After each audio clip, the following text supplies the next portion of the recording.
Assalamualaikum warahmatullahi wabarakatuh.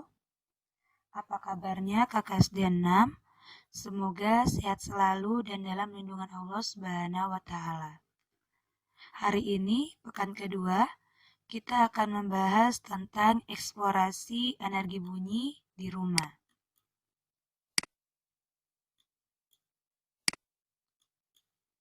Energi bunyi. Apa itu energi bunyi? Energi bunyi adalah energi yang dihasilkan oleh sumber bunyi yang dapat kita dengar oleh telinga kita. Bunyi dihasilkan oleh benda yang bergetar.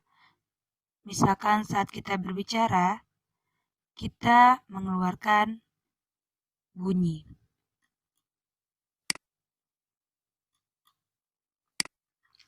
Energi bunyi tergantung pada amplitudo dan frekuensi yang keluar dari sumber bunyi tersebut.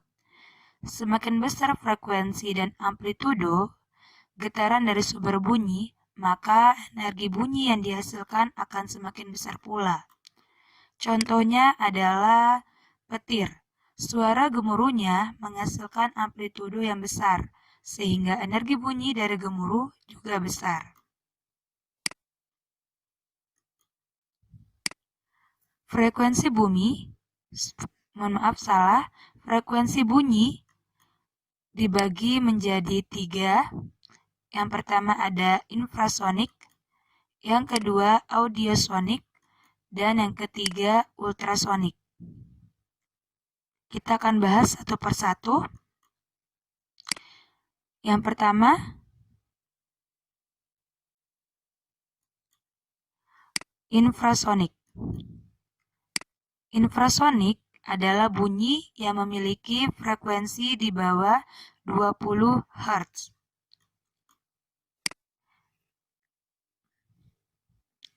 Bunyi infrasonik ini hanya didengar oleh hewan-hewan tertentu, misalkan ikan paus, gajah, burung merpati, dan jangkrik. Selain itu, manfaat bunyi infrasonik yang dimanfaatkan oleh manusia adalah untuk mendeteksi aktivitas vulkanik gunung berapi atau aktivitas pergerakan lempeng bumi dengan bantuan alat seismograf.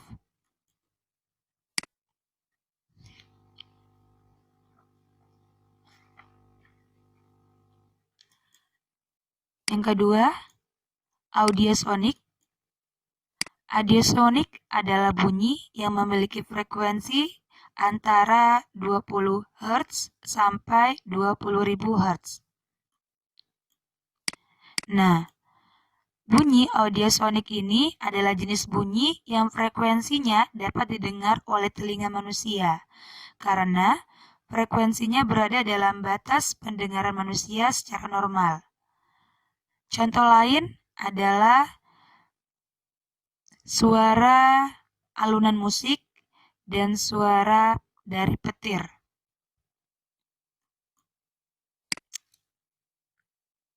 Yang ketiga, frekuensi bunyi ultrasonik. Ultrasonik adalah frekuensi yang memiliki lebih dari 20.000 Hz.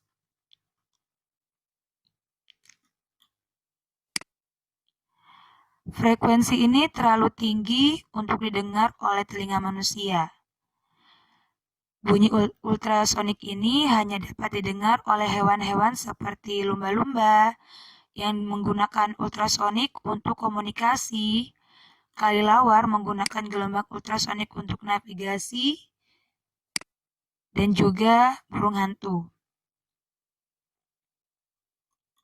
Ultrasonik ini dimanfaatkan oleh manusia untuk mendeteksi janin lewat program USG dengan bantuan ultrasonografi, diagnosa berbagai macam penyakit lewat gelombang ultrasonik, dan mengukur kedalaman air laut.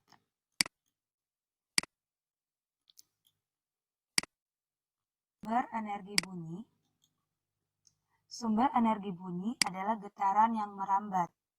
Contohnya, pertama gong yang dipukul, maka gong akan bergetar sehingga getarannya merambat sampai ke telinga kita. Yang kedua, gitar dipetik, maka senar gitar akan bergerak sehingga getarannya merambat sampai ke telinga kita.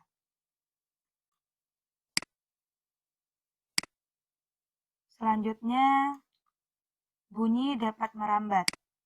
Bunyi dapat merambat melalui zat perantara atau medium, benda padat, cair, dan gas. Namun, tidak bisa merambat di ruang hampa udara.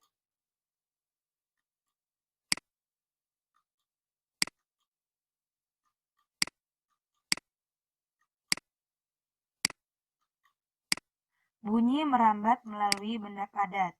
Itu bisa dibuktikan ketika teman-teman membuat permainan telepon-teleponan yang menggunakan 2 buah gelas yang dihubungkan dengan tali. Lalu pada bunyi merambat melalui benda cair, itu dapat kita lakukan dengan membenturkan 2 buah batu ke dalam air.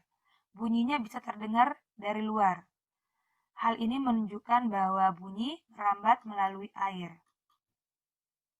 Yang ketiga, bunyi merambat melalui benda gas. Ini bisa teman-teman lihat ketika terjadi bunyi guntur yang sering kita dengar pada saat hujan. Dan juga pada saat lonceng dipukul, kita mendengar bunyinya. Hal ini menunjukkan bahwa bunyi merambat melalui udara.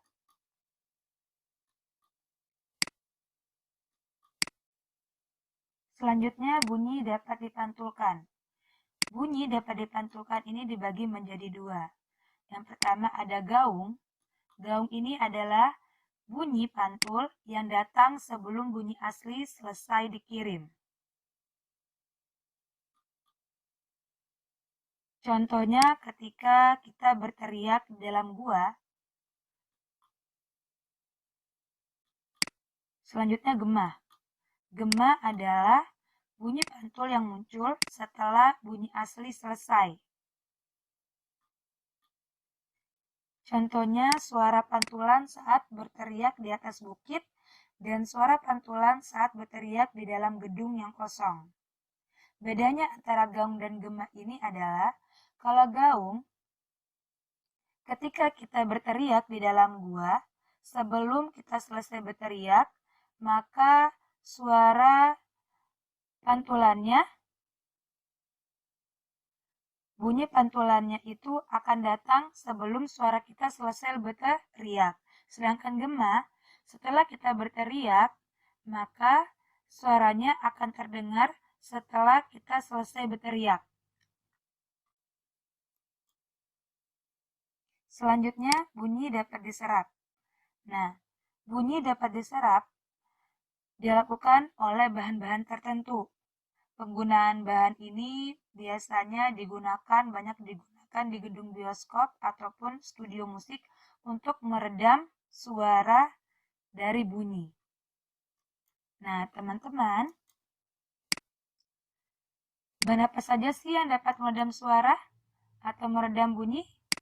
Ayo, kita selidiki ya dengan mengerjakan aktivitas 1 halaman 14. Selamat mengerjakan. Selanjutnya, kita akan membahas tentang bermain alat musik. Musik terbentuk dari beberapa unsur di antara irama dan melodi. Irama merupakan panjang pendeknya bunyi musik yang berjalan menurut birama tertentu.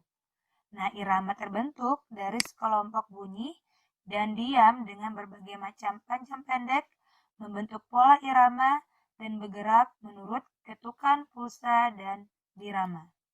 Sedangkan melodi terbentuk dari sekelompok nada-nada yang berjalan menurut irama tertentu.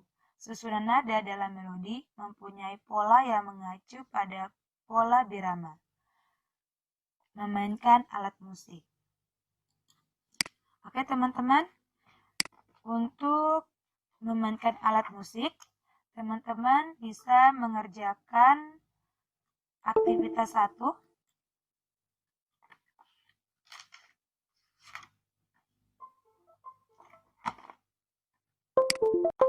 Memainkan alat musik.